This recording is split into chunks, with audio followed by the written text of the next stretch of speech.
बाजी ओवले पण सुटला, गाड्या सुटल्या, या मैदानाचा फायनल फेरा सुटला आणि फायनल मध्ये लढत चालू झाली. कोण होत आहे प्रथम क्रमांकाचा मानकरी?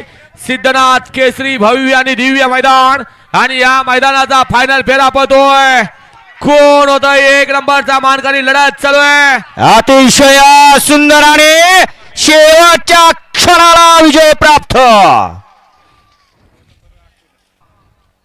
या ठिकाणी या मैदानाचा फायनलचा फेरा संपन्न झाला. घड्याळात वाजले 4 वाजून. एकत्र या, गाडीत जावा आणि गाडीतनं निकाल घेऊन इकडे वरती या.